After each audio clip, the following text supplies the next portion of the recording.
نحمده ونستعينه ونستغفره ونعوذ بالله من شرور أنفسنا ومن سيئات أعمالنا من يهده الله فلا مضل له ومن يضلل فلا هادي له وأشهد أن لا إله إلا الله وحده لا شريك له وأشهد أن محمدا عبده ورسوله أما بعد আমি প্রশংসা করছি আল্লাহ সুবহানাহু ওয়া তাআলার, যিনি আমাদেরকে আজকের এই পবিত্র জুমার দিনের শ্রেষ্ঠ ইবাদত জুমার খুতবা শ্রবণ করা ও সালাত আদায় করার লক্ষ্যে যথাসময়ে মসজিদে উপস্থিত করেছেন। আলহামদুলিল্লাহ। অতঃপর দরুদ ও সালাম বর্ষণ হোক শেষ নবী শ্রেষ্ঠ নবী মুহাম্মদ বিন আব্দুল্লাহ সাল্লাল্লাহু আলাইহি ওয়াসাল্লামের উপর, যিনি তার উম্মতের প্রতি অত্যন্ত করুণাশীল ছিলেন, তাদের কল্যাণ কামনা করেছেন। যে সমস্ত কথা ও কাজে অকল্যাণ হয়, ক্ষতি হয়, সেগুলোর বিষয়ে সতর্ক করে গিয়েছেন। উম্মতকে ভালো পথে আহ্বান করেছেন, মন্দ পথ থেকে সতর্ক করেছেন। উম্মতকে উত্তম নৈতিকতা শিখিয়েছেন, অনৈতিক বিষয়গুলো সম্পর্কে সতর্ক করে গিয়েছেন। আল্লাহ তাআলা তার উপর, তার পরিবারবর্গ এবং সকল সাহাবীর উপর শান্তি, রহমত ও বরকত নাজিল করুন, আল্লাহুম্মা আমিন।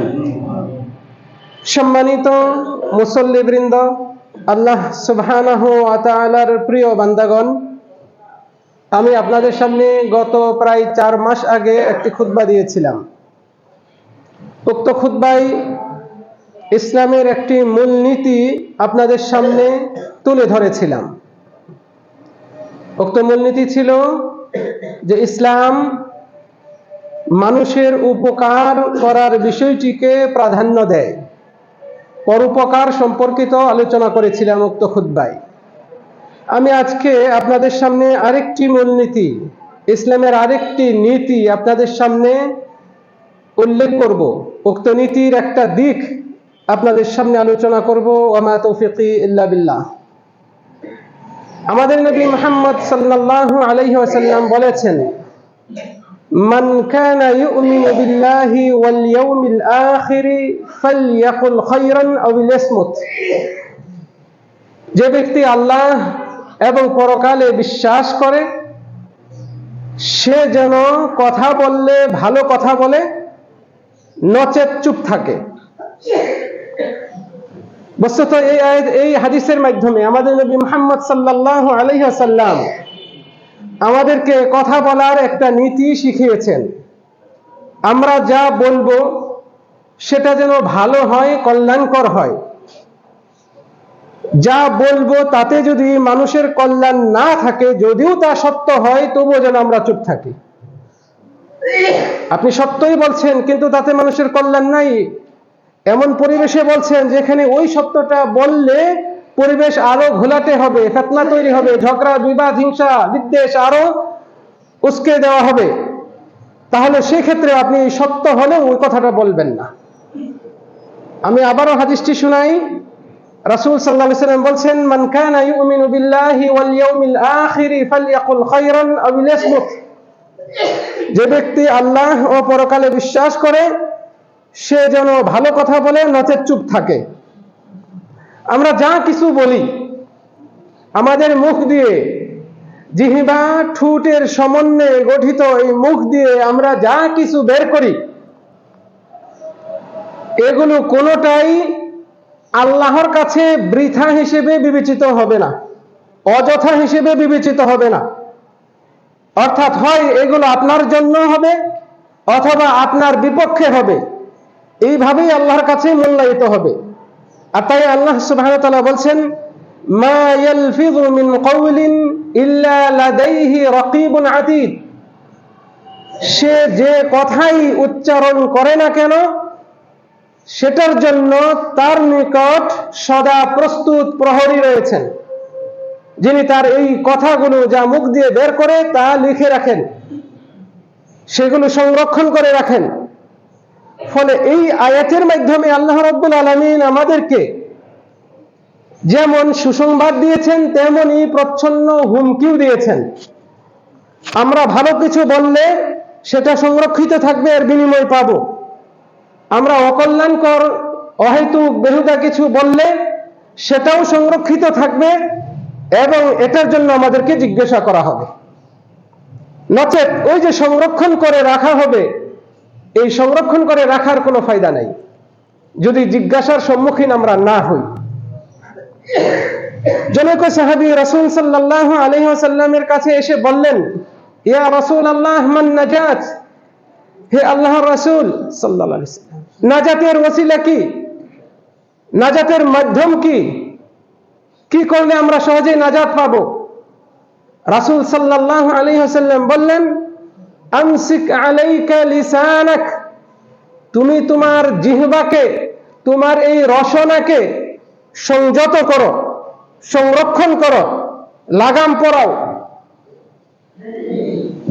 এবং ওয়াল ইয়াসাকা বাইতুক, তোমার বাড়ি তোমার জন্য যেন প্রশস্ত হয়, অর্থাৎ তুমি বাড়িতে অবস্থান করো, অযথা বাইরে ঘোরাফেরা করবে, আড্ডা দিবে, বিভিন্ন মজলিসে যাবে, এগুলোর চেয়ে তোমার বাড়িটাকে তোমার জন্য উপযোগী করে রাখো, যেখানে তুমি প্রশান্তি পাবে। সাথে রাসূল সাল্লাল্লাহু আলাইহি ওয়াসাল্লাম তৃতীয় নম্বরে বললেন, ওয়াবকি আলা খাতিআতিক, আর তুমি যে ভুল করেছো, পাপ করেছো, অন্যায় করেছো, এজন্য অনুতপ্ত হও, চোখের পানি ফেলো।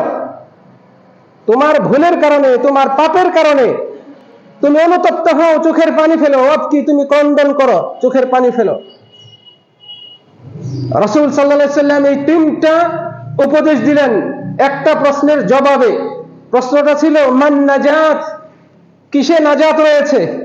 এক নম্বরে বললেন তুমি তোমার জিহ্বাকে সংযত রাখো, কথাবার্তা হিসাব করে বলো। তারপরে বললেন তোমার ঘরকে উপযুক্ত রাখো, প্রশস্ত করে রাখো, ঘরের পরিবেশটা সুন্দর রাখো। তিন নম্বরে বললেন তোমার ভুলের কারণে অনুশোচনা, অনুতপ্ত হওয়া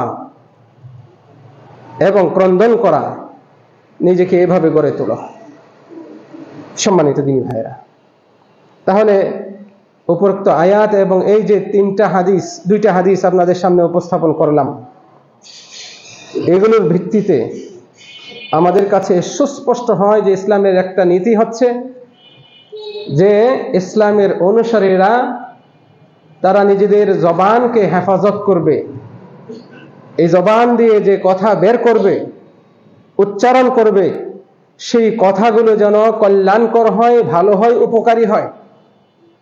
যেগুলো মন্দ, ক্ষতিকারক, ব্যক্তির ক্ষতি নিয়ে আসে, সমাজের ক্ষতি নিয়ে আসে, এই জাতীয় কথা সে মুখ দিয়ে উচ্চারণ করবে না। ইসলাম এই নীতি আমাদেরকে দিয়েছে। কাজেই এ থেকে সুস্পষ্টভাবে প্রতীয়মান হয় যে একজন ব্যক্তির বুদ্ধিমত্তা, বিচক্ষণতা, তার আত্মার পরিশুদ্ধতা এবং তার ঈমানের শক্তিশালী অবস্থা এর আলামত বহন করে যে ব্যক্তি তার জিহ্বাকে সংযত করে। ব্যক্তির বুদ্ধিমত্তা, বিচক্ষণতার আলামত তার ভেতরে যে পরিশুদ্ধতা রয়েছে, তার অন্তরটা যে পরিশুদ্ধ, এটার আলামত। তার ঈমান যে শক্তিশালী, তার আলামত হচ্ছে সে তার জবানকে হেফাজত করে, সে বেছে বেছে কথা বলে, তার কথাগুলো মণিমুক্তার নেই, মূল্যবান, গুরুত্বপূর্ণ, যেগুলো সবই তার ডান পাশে, ডান হাতে যে আমলনামা দেওয়া হবে সেই আমলনামায় লিখে রাখার যোগ্যতা রাখে। এই জাতীয় ভালো কিছুই সে মুখে উচ্চারণ করে। সম্মানিত দিনী ভাইরা, এই জন্যই যারা সালিহীন, সৎকর্মশীল, তাদের অভ্যাস হচ্ছে তারা নিজেরা এরকম মন্দ কথা বলে না। তারা নিজেরা নিজেদের জবানকে হেফাজত করে রাখে। জবানকে কলুষিত করে যে সমস্ত কথা, এগুলোর অন্যতম ভয়াবহ একটা দিক হচ্ছে অন্যের সমালোচনায় মুখর থাকা, যাকে কোরআন এবং সুন্নাহের ভাষায় গীবত বলা হয়, বাংলা ভাষায় যাকে আমরা পরনিন্দা বলি। এটাকে আরো সহজে যদি বলি তাহলে সেটা বলা যায় যে সমালোচনা করা, মানুষের অন্যের সমালোচনা করা। যারা সালেহীন তারা অন্যের সমালোচনায় মুখরিত থাকে না, তার সামনে কেউ সমালোচনা করুক এটা কেউ অ্যালাউ করে না। সমালোচনামূলক আলোচনা, বৈঠক এগুলো সে উপভোগ করে না, নিজে জড়িত হয় না, তার সামনে কেউ এই জাতীয় চর্চা করবে সেটাকেও তিনি সমর্থন দেন না। এটা যারা সৎকর্মশীল মানুষ তাদের অভ্যাস, কারণ তারা জানেন, তারা বিশ্বাস করেন যে এইগুলোর পরিণতি কোনোভাবেই ভালো হয় না, এগুলো দ্বন্দ্ব তৈরি করে, হিংসা বিদ্বেষ তৈরি করে, এগুলোর কুফল রয়েছে এবং মারাত্মক কুফল পরকালে আল্লাহর কাছে জবাবদিহিতার সময় পাওয়া যাবে। তারা এটা বিশ্বাস করেন। যারা সিদ্দিকিন, সত্যবাদী মানুষ, বান্দা, তাদেরও অভ্যাস হচ্ছে এটা, যে তারা নিজেরাও গীবত চর্চা করে না, পরনিন্দা করে না।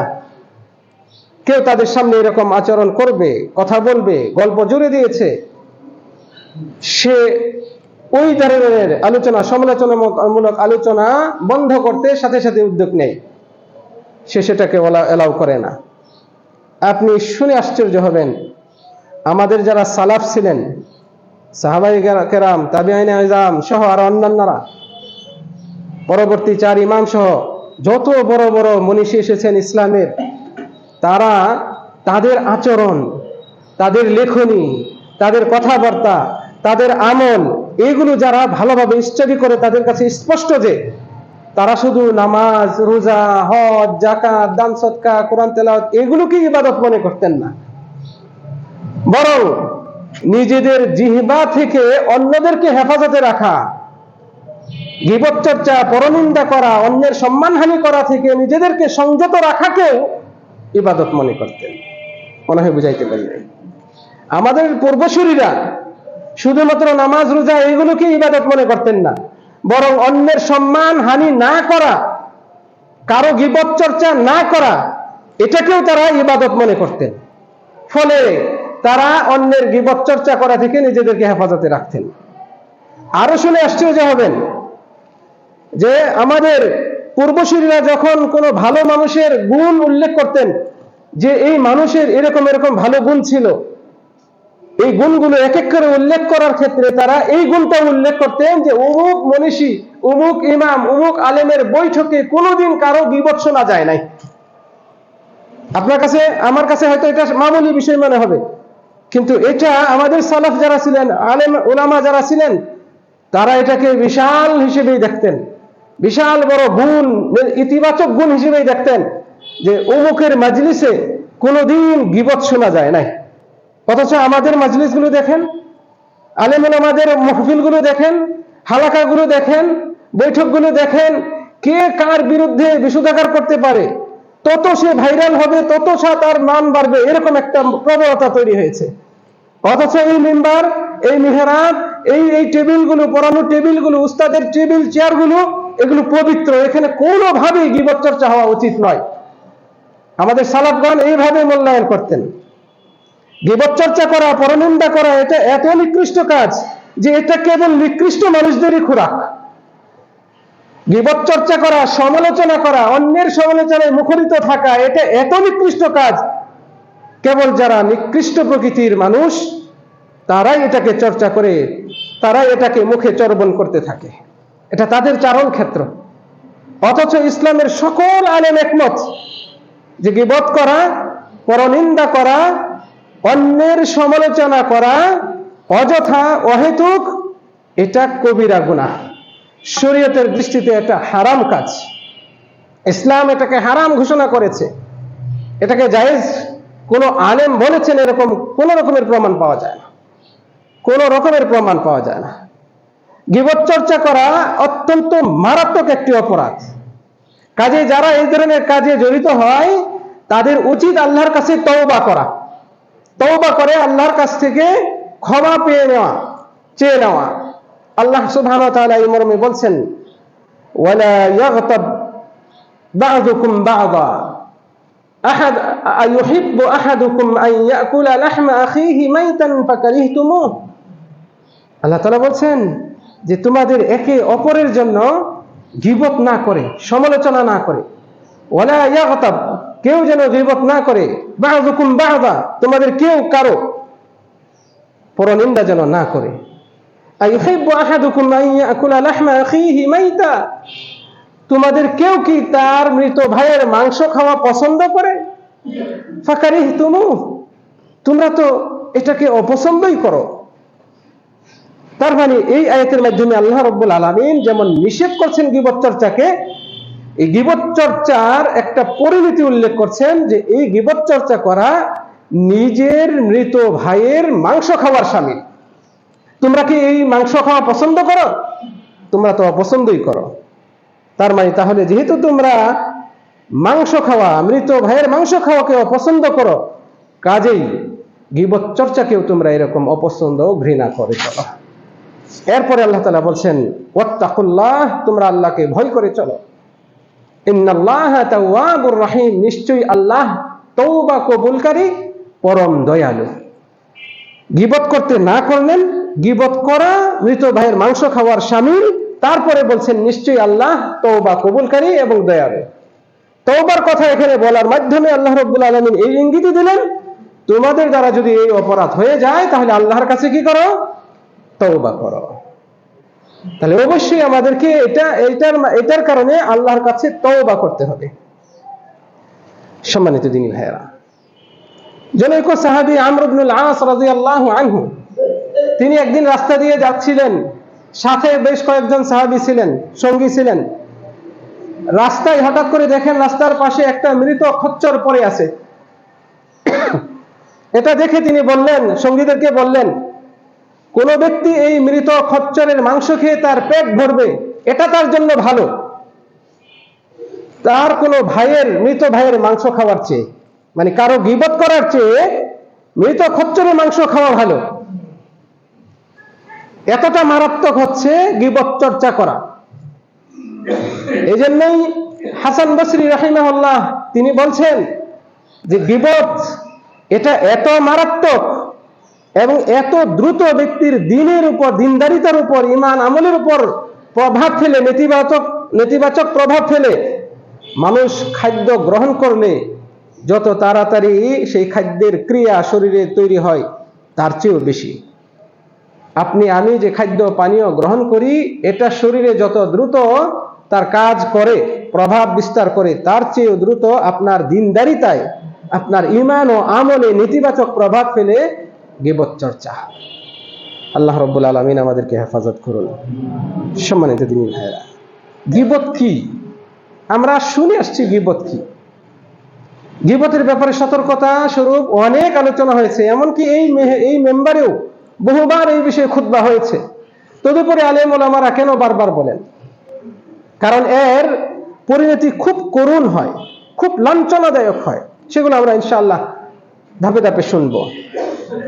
তো গীবত হচ্ছে যিকরুল আইব বিযাহরিল গায়ব, যে কোনো ব্যক্তির অনুপস্থিতিতে তার দোষ বলে বেড়ানো।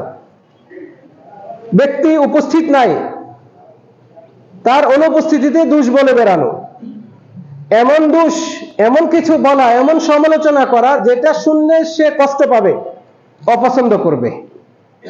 সেটা হতে পারে আলেমদের কথায়, আমি আবার ভাষায় আপনাদেরকে উল্লেখ করছি, সেটা হতে পারে ব্যক্তির শারীরিক গঠন সম্পর্কে, বেটে, খাটো, টেরা, ল্যাংড়া, দাঁত উঁচা, ঠোঁট বাঁকা ইত্যাদি কত রকমের ত্রুটি থাকতে পারে শারীরিক কোনো ত্রুটি সম্পর্কে, অথবা তার আর আচার আচরণগত কোনো ত্রুটি সম্পর্কে, তার ব্যবহৃত বিষয়বস্তু, কাপড় চোপড়, ব্যবহৃত আসবাবপত্র, এমনকি সে যে গাড়িতে চড়ে বা ব্যবহার করে, সেটা যে বাসায় থাকে, যে বাড়িতে থাকে, যে ফ্ল্যাটে থাকে, ওই ফ্ল্যাট নিয়েও যদি এমন কথা বলেন যে কথা শুনলে সে কষ্ট পাবে, অপমান বোধ করবে, এইভাবে ব্যক্তির সাথে সম্পর্কিত এমন কিছু কথা বলা যেটা শুনলে সে কষ্ট পাবে, অপমান বোধ করবে, অপছন্দ করবে, সেটার নামই হচ্ছে গীবত। যদিও আপনি সত্য বলেছেন, তবুও সেটাই হচ্ছে গীবত। আর যদি সত্য না বলেন তাহলে আর গীবত না, ওটা আরো মারাত্মক অপরাধ, অপবাদ। যে দোষে সে দুষ্ট নয় তাকে আপনি সেই দোষ দিচ্ছেন, তাহলে ওটা অপবাদ হয়। আর অপবাদের মধ্যে মিথ্যা থাকে, ব্যক্তিকে হেয় প্রতিপন্ন করা থাকে, এরকম বহু অপরাধের মধ্যে জড়িত হয়ে যায়। নবী মুহাম্মদ সাল্লাল্লাহু আলাইহি ওয়াসাল্লাম একদিন সাহাবীদেরকে বলছেন, আতাদরুনা মাল গীবা, তোমরা কি জানো পরনিন্দা, সমালোচনা কি, গীবত কি? সাহাবারা বললেন, আল্লাহ এবং তার রাসূলই ভালো জানেন। তখন রাসূল সাল্লাল্লাহু আলাইহি ওয়াসাল্লাম বললেন, যিকরুকা আখাকা বিমা ইয়াকরাহ, তোমার ভাই যা অপছন্দ করে তুমি তোমার ভাই সম্পর্কে এমন কিছু বলবে যেটা সে অপছন্দ করে। সাহাবারা বললেন, হে আল্লাহর রাসূল, ইন কানা ফীহি মা আকুল, আপনি কি মনে করেন যদি আমি তার ব্যাপারে যা বলছি আসলে তার ভেতরে ওই দুষ্টা থাকে, তবুও কি সেটা গীবত হবে? এবার রাসূল সাল্লাল্লাহু আলাইহি সাল্লাম বলছেন, মনোযোগ দিয়ে শুনুন, ইন কানা ফীহি মা তাকুল ফাকাদ ইগতাবতাহু, যদি তার ভেতরে আসলে ওই দোষ থাকে আর ওটাই তুমি বলে বেড়াও তাহলেই তুমি গীবত করলে। ওয়া ইন লাম ইয়াকুন ফীহি, আর যদি তা তার ভেতরে না থাকে, ফাকাদ বাহাত্তাহু, তাহলে তুমি তার উপর বুহতান, অপবাদ দিলে, তুমি তাকে মিথ্যা অপবাদ দিলে। এই দুইটাই কবিরা গুনাহের শামিল। সম্মানিত দিনী ভাইরা, তাহলে এই হাদিস থেকে আমাদের কাছে একেবারে সুস্পষ্ট হয়ে গেল যে গীবত এটা ব্যক্তির দোষ বর্ণনা করা, যদিও সে ব্যক্তির ভিতরে ওই দোষ থাকে তবুও এটা গীবত হিসেবেই, কবিরা গুনাহ হিসেবেই বিবেচিত হবে। এই গীবত চর্চা করা এটা মারাত্মক অপরাধ। আমাদের নবী মুহাম্মদ সাল্লাল্লাহু আলাইহি ওয়াসাল্লাম বহু হাদিসের মাধ্যমে আমাদেরকে সতর্ক করেছেন। রাসূল সাল্লাল্লাহু আলাইহি ওয়াসাল্লাম বলছেন, লা তাগতাবু আল মুসলিমিন, তোমরা মুসলমানদের, জনসাধারণের গীবত করিও না, তাদের দোষ, ওয়ালা তাত্তাবিউ আওরাতিহিম, তাদের দোষ খুঁজে বেরিও না, কারো পিছনে লেগো না। কেননা যে ব্যক্তি মানুষের পিছনে লাগে, দোষ ত্রুটি খুঁজে বেড়ায়, আল্লাহ তার পেছনে লাগেন, আর আল্লাহ যার পেছনে লাগেন তাকে জনসম্মুখে অপদস্থ করেই ছাড়বেন। আফজাহাহু, আল্লাহ তাআলা তাকে অপদস্থ করে ছাড়েন মানুষের সামনে। এটা আমার কথা নয়, আমাদের নবী মুহাম্মদ সাল্লাল্লাহু আলাইহি ওয়াসাল্লামের কথা। কাজে যে ব্যক্তি মানুষের পেছনে লাগে, দোষ বলে বেড়ায়, একসময় তার দোষটা এমন ভাবে ফাঁস হয় সমাজে আর তার মুখ দেখানোর অবস্থা থাকে না। এই দৃশ্যগুলো আমরা দেখেছি বিগত প্রায় 1.5-2 বছর যাবত আমরা দেখে আসছি। যারা মানুষের সম্মান নিয়ে ছিনিমিনি খেলেছে, মানুষকে হেয় প্রতিপন্ন করেছে, সম্মানিত লোককে অসম্মানিত করেছে, একেবারে ইচ্ছাকৃতভাবে অপদস্থ করেছে, আল্লাহ রাব্বুল আলামিন কিভাবে তাদেরকে অপদস্থ করেছেন। আল্লাহ আমাদেরকে হেফাজত করুন। সম্মানিত দিনী ভাইরা, গীবত চর্চা অত্যন্ত মারাত্মক অপরাধ। এটা এত বড় অপরাধ যে এর পরিণতি জাহান্নাম। শুধু জাহান্নামে গিয়ে এখানতে হবে না, সেখানেও জাহান্নামে ব্যক্তি এক নৃশংসভাবে শাস্তির সম্মুখীন হবে। রাসূল সাল্লাল্লাহু আলাইহি ওয়াসাল্লাম বলছেন, আমাকে মেরাজে নেওয়া হলো, উরিজা বি, আমাকে মেরাজে নেওয়া হলো, অনেক দৃশ্যই দেখানো হলো, জাহান্নাম জান্নাতের বিভিন্ন দৃশ্য দেখানো হলো।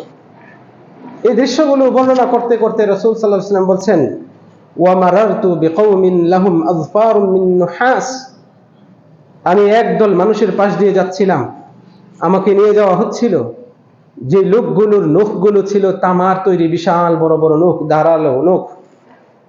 ইয়াখমিশুনা উজুহাহুম ওয়া সুদুরাহুম, তারা তাদের ওই নখ দিয়ে, তামার তৈরি লোহার নখ দিয়ে তাদের চেহারা আঁচড়াচ্ছে, তাদের বুকগুলো খামচে আঁচড়িয়ে মাংসগুলো ছিঁড়ে ফেলছে।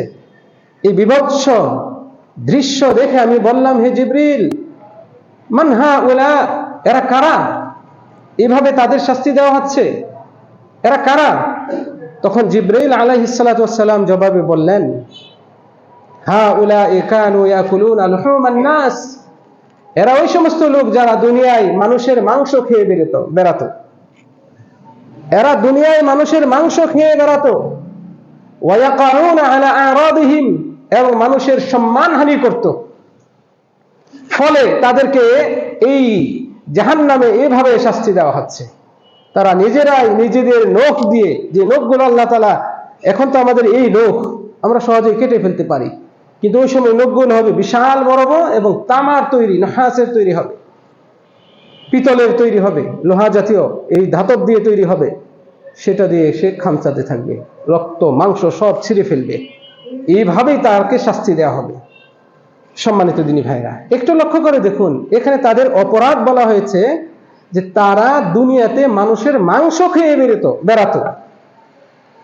অর্থাৎ কোরআনের ওই যে উপরোক্ত আয়াত, সেই আয়াতের প্রেক্ষিতে আমাদের কাছে স্পষ্ট যে তারা গীবত করে বেড়াতো। গীবত করাকে মৃত মানুষের মাংস খাওয়ার সাথে তুলনা করা হয়েছে। গীবত শব্দটা উল্লেখ না করে এর পরিণতিটা উল্লেখ করা হয়েছে যে এরা মানুষের মাংস খেয়ে বেড়াতো। কত মারাত্মক আর জঘন্য অপরাধ হতে পারে। আরো একটা হাদিস শুনে আপনার আশ্চর্য হবে। একদিন মা আয়েশা রাদিয়াল্লাহু আনহা এবং রাসূল সাল্লাল্লাহু আলাইহি সাল্লামের ঘটনা, পৃথিবীর শ্রেষ্ঠ যুগল স্বামী ও স্ত্রী, শ্রেষ্ঠ স্বামী স্ত্রী, তাদের জীবনের এই ঘটনা। পৃথিবীর শ্রেষ্ঠ দুইজন মানুষ নবী মুহাম্মদ সাল্লাল্লাহু আলাইহি সাল্লাম এবং উম্মুল মুমিনিন আয়েশা রাদিয়াল্লাহু আনহার ঘটনা। একদিন আয়েশা রাদিয়াল্লাহু আনহা নিজ স্বামী রাসূল সাল্লাল্লাহু আলাইহি সাল্লামকে বলছেন যে হাসবুকা মিন সাফিয়া কাযা ওয়া কাযা। সাফিয়া রাসূল সাল্লাল্লাহু আলাইহি আরেক স্ত্রী, এই সাফিয়ার ব্যাপারে আপনার জন্য তো এতটুকুই যথেষ্ট যে সে এরকম এরকম, মানে ইঙ্গিতে দেখালেন সে খাটো বেটে। রাসূল সাল্লামের স্ত্রী হয়ে আরেক স্ত্রীর ব্যাপারে দোষ বলছেন, তাকে এত পছন্দ করার কি আছে, সে তো বেটে, অপছন্দ করার জন্য তো এতটুকুই যথেষ্ট। এতটুকু বলাতে রাসূল সাল্লাল্লাহু আলাইহি সাল্লাম সাথে সাথে প্রতিবাদ করে বসলেন। পৃথিবীর শ্রেষ্ঠ মানুষকে, পৃথিবীর আরেকজন শ্রেষ্ঠ মানুষ এই কথা বলছেন, তাদের মধ্যে সম্পর্ক স্বামী স্ত্রী, বলতেই পারে, যেটা আমাদের মানসিকতা, যে বলতেই তো পারে, কাছের মানুষকেই তো বলছে, বাইরে তো আর বলে নাই। কিন্তু দেখেন রাসূল সাল্লাল্লাহু আলাইহি ওয়াসাল্লাম কি রিঅ্যাক্ট করলেন। সাথে সাথে রাসূল সাল্লাল্লাহু আলাইহি ওয়াসাল্লাম বলছেন, লাকাদ কুলতি কালিমাতান, হে আয়েশা তুমি এমন একটা কথা বলেছো, লাউ মুজিজাত বিমাইল বাহরি, ওই কথাটাকে যদি সমুদ্রের পানিতে মিশিয়ে দেওয়া হয়, ফেলা হয়, লামাজাজাতহু, তাহলে সমুদ্রের পানিতে মিশে গিয়ে পানির রং স্বাদ নষ্ট করে দিবে।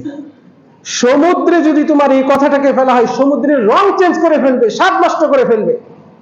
এত মারাত্মক কথা তুমি বলেছো। এবার আয়েশা রাদিয়াল্লাহু আনহা তিনি তখন বলছেন, এটা তো আসলে আমি নিজে থেকে বলিনি, মানুষ এরকম কথা বলে, এই জন্য আমি বললাম।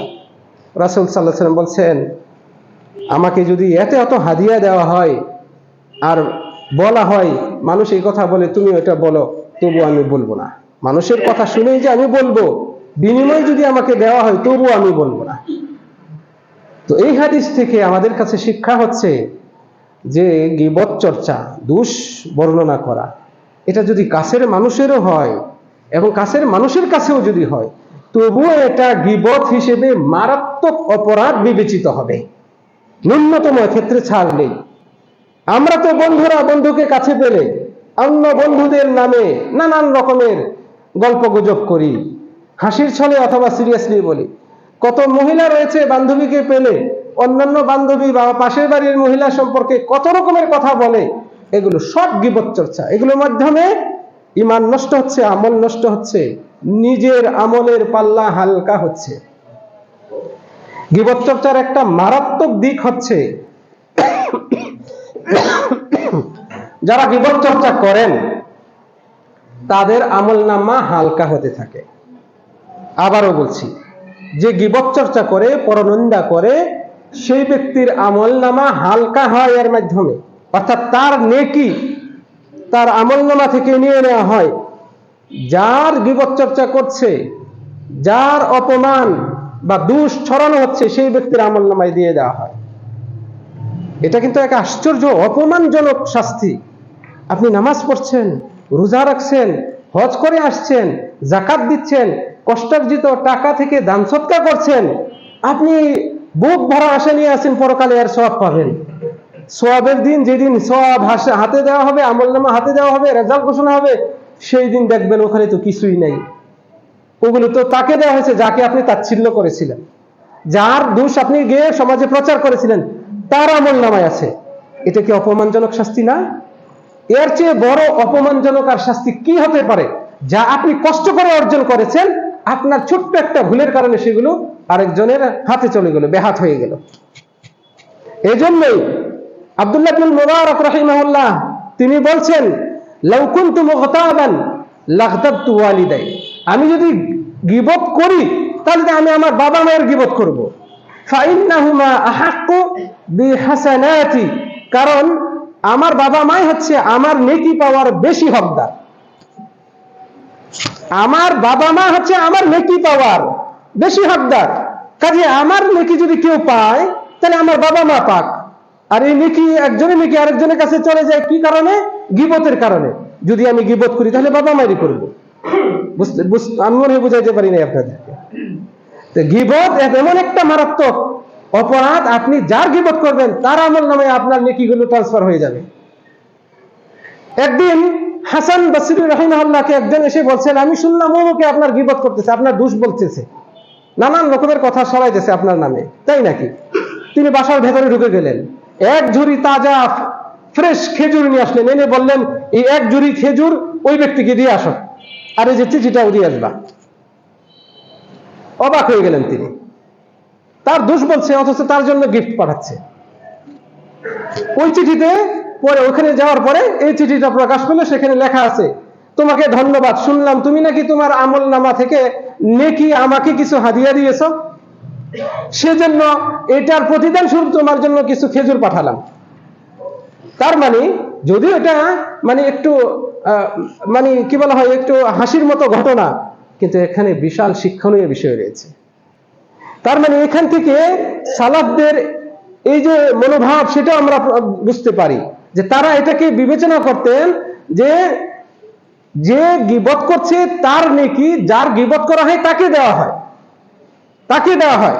আর এই জন্য তিনি এভাবে বলছেন যে শুনছি তুমি নাকি তোমার নেকি আমাকে হাদিয়া দিয়েছো, উপহার দিয়েছো, এই জন্য এর বিনিময় স্বরূপ তোমাকে আমি কিছু খেজুর পাঠালাম, তোমার জন্য কিছু খেজুর পাঠালাম।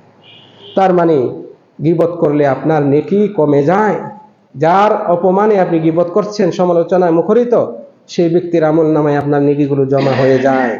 নবী মুহাম্মদ সাল্লাল্লাহু আলাইহি ওয়াসাল্লাম বলছেন, মান কানাত লাহু মাজলামাতুন ফি ইরদি আখিহি, যার উপর তার কোনো ভাইয়ের সম্মান হানিমূলক কোনো জুলুম থেকে থাকে, অপরাধ থেকে থাকে, ফালইয়াতাহাল্লালহু মিনহুল ইয়াউম, সে যেন আজই ওই বিষয়টা তার কাছ থেকে মীমাংসা করে নেয়। ক্বাবলা আন ইয়াতিয়া ইয়াউম, এমন একটা দিন আসার আগে যেই দিন কোনো দিনার দিরহাম থাকবে না, সেই দিন সে যার সম্মানহানি করেছে, যতটুকু করেছে ওই পরিমাণ ওই ব্যক্তির পাপ তার উপর চাপিয়ে দেওয়া হবে, এই ব্যক্তির নেকি ওই ব্যক্তিকে দিয়ে দেওয়া হবে, এইভাবে হলেও ফয়সালা করা হবে। অতএব আমরা সাবধান হই, আমরা অবশ্যই সাবধান হতে হবে আমাদেরকে, আমরা সতর্ক হই। গীবত এমন একটা অপরাধ যা মানুষ মুখ দিয়ে বের করে, আর এটার কারণে অবশ্যই সেই ব্যক্তি শাস্তির সম্মুখীন হবে। নবী মুহাম্মদ সাল্লাল্লাহু আলাইহি ওয়াসাল্লামকে সাহাবী জিজ্ঞেস করলেন, হে আল্লাহর রাসূল, ওয়া ইন্না লা মুআখাযুনা বিমা নাতাকাল্লাম, আমরা যা মুখে উচ্চারণ করি এই জন্য কি আমাদেরকে পাকড়াও করা হবে? রাসূল সাল্লাল্লাহু আলাইহি ওয়াসাল্লাম বলছেন যে মানুষকে যে উপর করে টেনে হিচড়ে জাহান্নামে নিক্ষেপ করা হবে, এর বড় কারণ হচ্ছে তাদের মুখ দ্বারা উপার্জিত বিষয়গুলো। ইল্লা হাসাইদু আলসিনাতিহিম, তারা মুখ দিয়ে জিহ্বা দিয়ে যা অর্জন করে, এই কারণে তাদেরকে জাহান্নামে টেনে হিচড়ে নিক্ষেপ করা হবে। মুখ দিয়ে মানুষ মিথ্যা বলে, মুখ দিয়ে মানুষ গীবত চর্চা করে, মুখ দিয়ে মানুষ অপবাদ দেয়, মুখ দিয়ে মানুষ মিথ্যা সাক্ষ্য দেয়, এরকম কত গালমন্দ গালিগালাজ করে, এগুলো সবই এর অন্তর্ভুক্ত হবে। অতএব আমরা সতর্ক হই। সম্মানিত দিনী ভাইয়েরা, গীবত থেকে বাঁচতে হলে বেশ কিছু আমল রয়েছে। আমি একেবারে সংক্ষিপ্তভাবে 3টা আমল আপনাদেরকে বলে আমার খুতবা শেষ করছি। গীবত থেকে বাঁচতে হলে আমাদেরকে অবশ্যই মনোযোগ দিতে হবে 3টা বিষয়ের প্রতি, বিশেষ করে তার মধ্যে 1 নাম্বার হচ্ছে এই জিহ্বাকে সংযত করা, মুখের ভাষাকে সংযত করা। এই যে একটু আগে যে হাদিসটা বললাম, এটা হচ্ছে তার বড় দলিল। রাসূল সাল্লাল্লাহু আলাইহি ওয়াসাল্লামকে যখন জিজ্ঞেস করা হলো, প্রথম হাদিস যা উল্লেখ করেছিলাম যে হে আল্লাহ রাসূল, কিসে নাজাত রয়েছে, তিনি কিন্তু বলেছেন যে তুমি তোমার জিহ্বাকে, আমসিক আলাইকা লিসানাক, তুমি তোমার জিহ্বাকে সংযত করো। আপনাকে আমাকে অবশ্যই জিহ্বার সংবরণ শিখতে হবে এবং জিহ্বাকে অবশ্যই সংযত রাখতে হবে। দ্বিতীয়ত, অন্যের দোষ খুঁজে না বেরিয়ে, অন্যের সমালোচনায় মুখরিত না থেকে নিজের সমালোচনা করো, যাকে আমরা বলি আত্মপর্যালোচনা।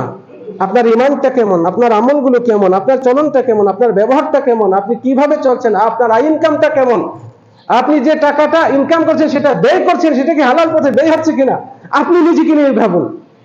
প্রকৃতপক্ষে আল কাইয়িসু মান দানা নাফসাহু, প্রকৃতপক্ষে জ্ঞানী সেই ব্যক্তি যে নিজের পর্যালোচনা করে, ওয়া আমিলা লিমা বা'দাল মাউত, এবং মৃত্যু পরবর্তী জীবনের জন্য আমল করে।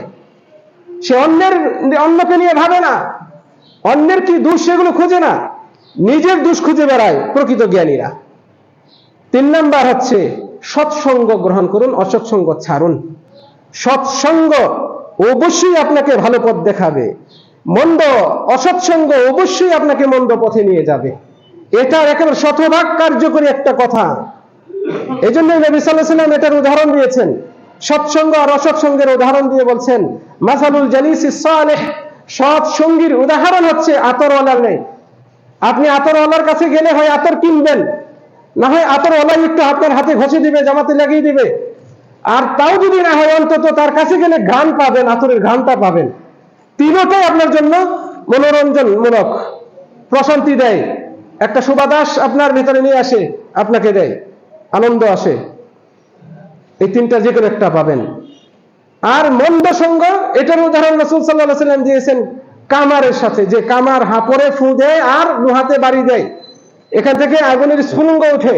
আপনি ওই কামারের পাশে গিয়ে বসলে ওই আগুনের স্ফুলিঙ্গ হয়তো কাপড়ে আসে লাগবে, কাপড়ের অংশ পুড়ে যাবে।